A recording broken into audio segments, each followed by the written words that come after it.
5 de junio de 1880. Son las 6:47 de la mañana en el sector sur del Morro de Arica. En uno de los puestos de artillería avanzados, conocido por la guarnición peruana como el Fuerte Ciudadela, el sargento segundo Mateo Vargas, de 28 años, yace inmóvil. Vargas, un hombre callado, oriundo de las serranías de Arequipa, es un tirador excepcional del batallón de cazadores de Piérola, con 14 bajas enemigas confirmadas en las últimas semanas de asedio. Su rostro, curtido por el sol del desierto y la helada de la puna, se pega a la culata de su rifle Peabody Martini, calibre .43 español. Sus ojos oscuros, acostumbrados a seguir el vuelo del cóndor en las alturas, ahora escudriñan el desierto a través de las alzas de hierro de su arma. Pero en esta mañana de bruma salina y tensión palpable, no está cazando soldados chilenos. Está esperando. Esperando a que el sol, ese dios incaico que parecía haberlos abandonado, ascienda exactamente 17 grados hacia el este sobre las dunas que ocultan al enemigo. Lo que está a punto de hacer no figura en ningún manual de guerra, ni en las ordenanzas del ejército del Perú. Es una idea nacida de la desesperación y la ruina, una táctica que podría cambiar las reglas del duelo silencioso que se libraba en esta última defensa. Música. 2 días antes, durante un feroz cañoneo de la artillería chilena, una granada de un cañón Krupp de campaña había estallado con una furia metálica contra el parapeto de sacos de arena donde Vargas mantenía su guardia. La explosión destrozó un farol de señales y el catalejo de un oficial, arrojando vidrios por todo el suelo polvoriento. Los fragmentos se mezclaron con la tierra, la pólvora y la sangre seca.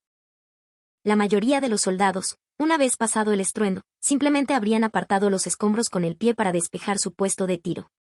Vargas, sin embargo, hizo algo distinto. Mientras el polvo aún flotaba en el aire, sus ojos se fijaron en el brillo de los cristales rotos. Vio como un pequeño trozo de lente, milagrosamente intacto, atrapaba la luz del sol naciente y la proyectaba como una estrella fugaz sobre la pared opuesta. En ese instante, en medio del caos y el olor a azufre, una idea audaz y peligrosa se formó en su mente. Con la paciencia de un artesano, recogió 47 fragmentos específicos. No eran trozos cualquiera. Cada uno medía entre 8 y 12 centímetros, con bordes afilados como cuchillas, pero al menos una superficie plana y reflectante. Los clasificó por tamaño y curvatura, los limpió meticulosamente con un trapo humedecido en un poco de pisco que guardaba para las noches más frías, y los dispuso con cuidado en una alforja de lona. Lo que el sargento Vargas había comprendido era un secreto del campo de batalla que ningún estratega de salón podría concebir. En el paisaje desolado de Arica, bajo el asedio constante, el campo visual estaba lleno de ruido. El sol implacable arrancaba destellos de las bayonetas, de las hebillas de los cinturones, de los charcos de agua salobre que dejaba la camanchaca matutina. Los reflejos eran una constante, un parpadeo incesante en la retina de cualquier vigía. Pero existía una diferencia crucial, una que podía separar la vida de la muerte, entre el reflejo aleatorio de la naturaleza música y un reflejo controlado por la mano del hombre. El plan de Vargas era de una simplicidad brutal, casi poética en su letalidad. Usaría los fragmentos de vidrio para crear señuelos. Reflejos que imitarían el destello del catalejo de un observador o la mira de un fusil, pero que en realidad provendrían de posiciones vacías, a 3 o 4 metros de su escondite real. Los tiradores chilenos, apostados en las trincheras que estrangulaban el morro, dispararían a esos destellos. Y entonces, mientras sus ojos estaban fijos en el señuelo y el humo de su propio disparo delataba su posición, Vargas les dispararía a ellos. Sería el cazador que utiliza el eco de la luz para atrapar a sus presas. A las 7:04 de la mañana de aquel 5 de junio, Música el Sol alcanzó por fin el ángulo perfecto. La luz dorada y polvorienta barrió el desierto. Con la delicadeza de un cirujano, Vargas colocó su primer fragmento de vidrio en una grieta del parapeto, a unos 4 metros a su izquierda. Había atado el trozo de cristal a una pequeña piedra con un alambre fino y largo.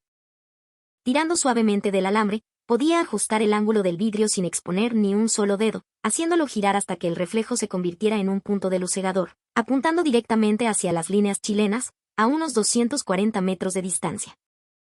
En las faldas del Cerro Chuño. Y entonces, comenzó la verdadera batalla, la espera. El tiempo se estiró, denso y pesado. Cada segundo era un grano de arena cayendo en un reloj invisible. El único sonido era el silbido del viento y el lejano murmullo del Pacífico rompiendo contra los acantilados. Vargas contenía la respiración, su cuerpo una extensión de la tierra ocre del morro. Pasaron 11 minutos, que parecieron una hora. 18 minutos, una eternidad. 23 minutos. A las 7:27, sucedió un chasquido seco, seguido por el silbido de una bala. El proyectil chileno impactó con una precisión escalofriante exactamente donde el señuelo de vidrio había estado brillando. El fragmento estalló en un millar de pequeñas agujas cristalinas. Pero música para el tirador enemigo, ya era demasiado tarde. En la fracción de segundo que la luz del sol tardó en viajar desde el rifle chileno hasta sus ojos, Vargas ya había visto el fogonazo. Un tirador enemigo, apostado tras un montículo de rocas en la ladera del cerro, a 238 metros. Una posición ligeramente elevada. Sin prisa, pero sin pausa, Vargas ajustó el alza de su Peabody Martini, 2 clics hacia arriba para compensar la caída de la bala por la distancia y la elevación. Tomó una bocanada de aire, la retuvo en sus pulmones, sintiendo el latir de su corazón calmarse hasta volverse un tambor lento y constante. Esperó a que una ráfaga de viento cargada de arena pasara. Y disparó. El estruendo del punto 43 retumbó en su pequeño nido. A través del humo de la pólvora negra, vio cómo la figura del soldado chileno se desplomaba hacia atrás, desapareciendo tras las rocas. No hubo un grito, solo el silencio. La baja estaba confirmada por la repentina inactividad en esa posición. Era la primera muerte conseguida con el método del sol y el cristal. Una sonrisa casi imperceptible, dura y amarga, se dibujó en el rostro del sargento. Durante los siguientes 9 días, mientras el cerco chileno se cerraba como un puño de acero y la moral en el morro pendía de un hilo, Vargas perfeccionó su sistema. Ya no usaba un solo fragmento, sino varios, en una secuencia orquestada. Creaba un patrón de señuelos que simulaba el movimiento cauteloso de un soldado cambiando de puesto de tiro. El fragmento 1 brillaba desde una grieta durante 3 minutos. Luego, tirando de otro alambre, activaba el fragmento 2, que reflejaba la luz desde una ventana rota de la aduana, más abajo. Unos minutos después, el fragmento 3 lanzaba un destello desde un ángulo completamente diferente. Los chilenos comenzaron a notar un patrón aterrador e inexplicable. Cada vez que uno de sus mejores tiradores disparaba contra lo que parecía ser un observador peruano descuidado, moría segundos después por un disparo que venía de la nada. A veces, la respuesta no era inmediata. Vargas jugaba con ellos. Dejaba que el tirador chileno disparara 2, 3 veces contra sus señuelos de cristal, infundiéndole una falsa y arrogante sensación de seguridad, haciéndole creer que había suprimido al enemigo. Y entonces, justo cuando el soldado enemigo se relajaba, cuando bajaba la guardia para limpiar su fusil o darle un trago a su cantimplora, la bala del Peabody Martini de Vargas lo encontraba. Música. El 2 de noviembre de 1942, Chekov había matado a 8 francotiradores alemanes en 11 días. El 15 de junio de 1880, el sargento Vargas Música había abatido a 8 tiradores selectos chilenos en 10 días, utilizando exclusivamente su técnica de los vidrios rotos. Pero ese día, en la víspera de la batalla final, descubrió algo que transformaría su método de una táctica personal a una devastadora arma psicológica. Se dio cuenta de que podía cazar específicamente a los oficiales. Los oficiales chilenos eran identificables a distancia por 3 elementos clave. Primero, sus uniformes eran de una calidad superior. Su guerrera de paño azul oscuro destacaba contra el tono más claro y gastado de la tropa. Segundo, a menudo portaban sables de caballería o espadas de oficial, y usaban catalejos o binoculares, objetos raros y valiosos en ese campo de batalla. Tercero, y lo más importante, era su lenguaje corporal y la reacción de los hombres a su alrededor. Los soldados se cuadraban en su presencia, lo miraban esperando órdenes, se agrupaban en torno a él para escuchar instrucciones. Eran el cerebro del cuerpo enemigo. Vargas desarrolló un protocolo metódico y letal para su cacería. Primero, usaba sus fragmentos de vidrio para atraer fuego general y disperso, simplemente para mapear las posiciones enemigas más activas sin revelar su verdadero objetivo. Música segundo, una vez identificada una zona caliente, se dedicaba a observar pacientemente los patrones de movimiento, ignorando a los soldados rasos. Tercero, esperaba. Podía esperar horas, inmóvil bajo el sol abrasador, hasta que aparecía su presa. El hombre con el uniforme impecable, el que gesticulaba dando órdenes, aquel a quien los demás respetaban con su sola postura. El 6 de junio de 1880, a las 2:34 de la tarde. El aire vibraba con una tensión insoportable. Se sabía que el asalto final era inminente. Vargas llevaba 4 horas y 12 minutos observando una posición fortificada chilena en un edificio administrativo del puerto, a unos 197 metros de distancia. Había visto el relevo de la guardia, el reposicionamiento de una ametralladora Gatling, pero no había disparado. Estaba esperando al pez gordo. A las 2:34, un hombre emergió de una trinchera de comunicación. Su uniforme era impecable, sus botas brillaban incluso cubiertas de polvo. Llevaba un catalejo de latón colgado del cuello. 2 soldados que estaban cerca se pusieron firmes de inmediato. Música. El oficial se acercó a una ventana del edificio, precisamente el lugar donde Vargas había estado proyectando reflejos intermitentes durante las últimas 3 horas. Los chilenos habían disparado varias veces contra esos destellos, sin obtener respuesta. Seguramente habían concluido que la posición estaba abandonada o que el francotirador peruano se había retirado. Con una confianza fatal, el oficial chileno se paró junto a la ventana sin buscar cobertura adecuada y levantó su catalejo. Estaba escaneando las defensas peruanas, buscando música, puntos débiles para el asalto que se avecinaba. No encontró la amenaza principal porque la amenaza no estaba donde él miraba. Mateo Vargas se encontraba 4 metros a la izquierda del origen de todos los reflejos que habían llamado su atención. Vargas. Música disparó. La pesada bala de plomo de 7.62 milímetros recorrió los 197 metros en menos de medio segundo. Impactó al oficial en la parte superior del pecho, justo debajo de la clavícula izquierda, atravesando el paño azul oscuro y destrozando todo a su paso. El hombre se derrumbó como un muñeco de trapo, su catalejo cayendo con un tintineo metálico. Los 2 soldados que lo acompañaban entraron en pánico. Lo arrastraron torpemente hacia el interior del edificio. La posición chilena enmudeció por completo durante el resto del día. Esa misma noche, mientras la oscuridad envolvía al Morro en un manto de presagios, Vargas informó de su método a su superior directo, el capitán Ricardo Velarde. La respuesta fue inmediata. Velarde, un veterano curtido, vio el genio táctico en la locura del sargento. No era solo una forma de matar soldados, era una manera de descabezar sistemáticamente el liderazgo chileno, de sembrar el caos y la duda en sus filas justo antes de la batalla decisiva. El 7 de junio de 1880, al amanecer, mientras las tropas chilenas iniciaban su masivo y sangriento asalto al Morro, una orden verbal circuló entre los mejores tiradores de la guarnición peruana: utilicen la táctica del espejo del sargento Vargas. Prioridad: eliminar oficiales enemigos. Pero había un problema ético, una zona moralmente gris que en la desesperación del combate final, los defensores música decidieron ignorar. Las convenciones de la guerra, incluso en el siglo XIX, mantenían ciertas reglas no escritas. No se disparaba a los camilleros ni a los capellanes. La técnica de Vargas no violaba directamente estas reglas, pero las bordeaba peligrosamente. Algunos tiradores peruanos comenzaron a usar los reflejos para atraer a las escuadras de rescate chilenas que intentaban evacuar a sus heridos. Cuando los rescatistas se exponían, los peruanos no les disparaban a ellos, sino a los oficiales que, desde una posición más segura, dirigían la operación de rescate. Técnicamente legal, moralmente cuestionable, tácticamente devastador. El 19 de noviembre de 1942, la inteligencia alemana. Años después de la guerra, en los archivos capturados en Lima, se encontró un informe interno del Estado Mayor chileno, fechado en los días posteriores a la toma de Arica. El documento, firmado por un ayudante del coronel Pedro Lagos, decía textualmente: música, hemos identificado durante el asalto final y los días previos un patrón sistemático de eliminación de oficiales y suboficiales en el frente de Arica. Los tiradores enemigos, apostados en el Morro, utilizaron señuelos de reflejo para atraer nuestro fuego y contraatacar con una precisión mortal. Se reportaron 23 oficiales caídos por disparos de fusil de largo alcance en las últimas 72 horas.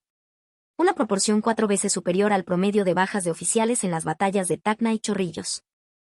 La respuesta chilena en el campo de batalla, aunque tardía, fue triple. Primero, música se prohibió a los oficiales el uso de catalejos o cualquier objeto brillante cerca de las líneas del frente. Segundo, música se ordenó que las insignias de rango fueran cubiertas o disimuladas durante el combate. Tercero, se emitió una orden crucial: no disparar contra reflejos aislados. Asumir que todos son señuelos enemigos. Pero esa tercera orden creó un problema inesperado para los asaltantes. Si no podían disparar contra los reflejos, no podían suprimir a los tiradores peruanos reales que, casualmente, creaban destellos naturales con sus movimientos. Los defensores del Morro, superados en número y armamento, podían operar con un poco menos de presión enemiga. El sargento Vargas y los pocos que imitaron su técnica habían creado un dilema táctico irresoluble para un enemigo inmensamente superior. Disparar contra los reflejos significaba morir. No disparar contra los reflejos permitía que los tiradores peruanos operaran con mayor libertad. En ese juego de luz y muerte, los chilenos no podían ganar. En la madrugada del 7 de junio de 1880, Vargas había causado la baja de al menos 31 oficiales y suboficiales chilenos usando exclusivamente su técnica. Su récord personal fue de 4 oficiales en las 7 horas de luz del día anterior. Pero ese día, el día del sacrificio final, todo cambió.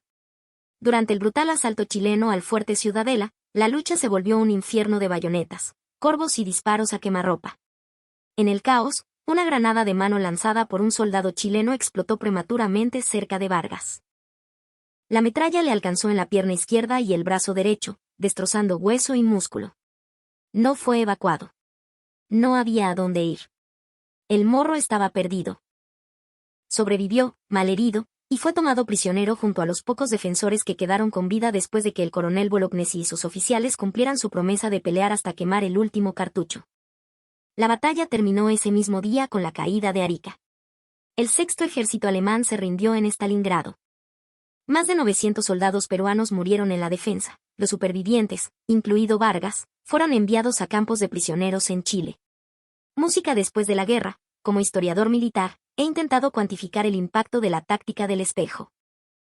Los números son difíciles de verificar, pero los testimonios de supervivientes peruanos y los propios informes chilenos desclasificados sugieren que en los días previos y durante la batalla de Arica, los tiradores peruanos causaron una cantidad desproporcionada de bajas entre el cuerpo de oficiales chilenos.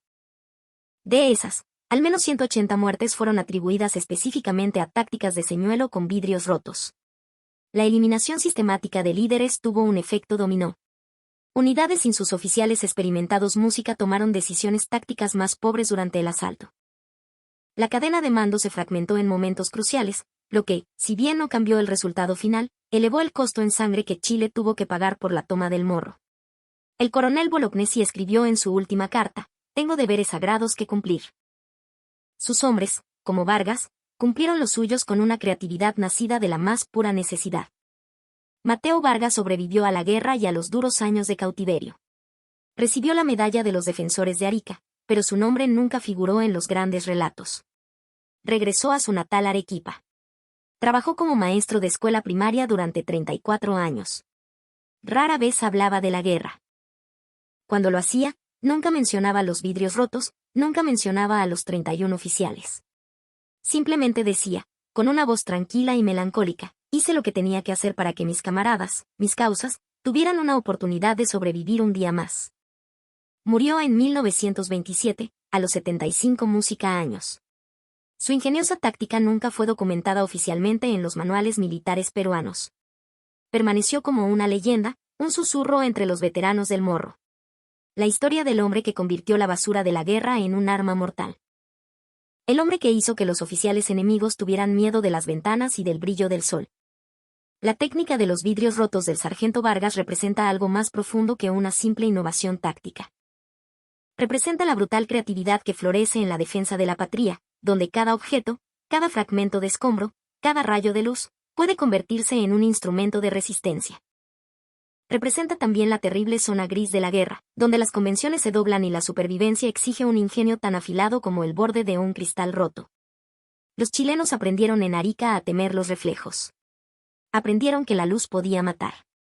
Aprendieron que un enemigo acorralado y decidido convertiría literalmente cualquier cosa en un arma. Y esa lección, ese miedo psicológico que se grabó en la memoria de los asaltantes, valió para el Perú más que 100 cañones. Una prueba de que el ingenio y el valor pueden brillar con más fuerza que cualquier sol, incluso en la hora más oscura. Música.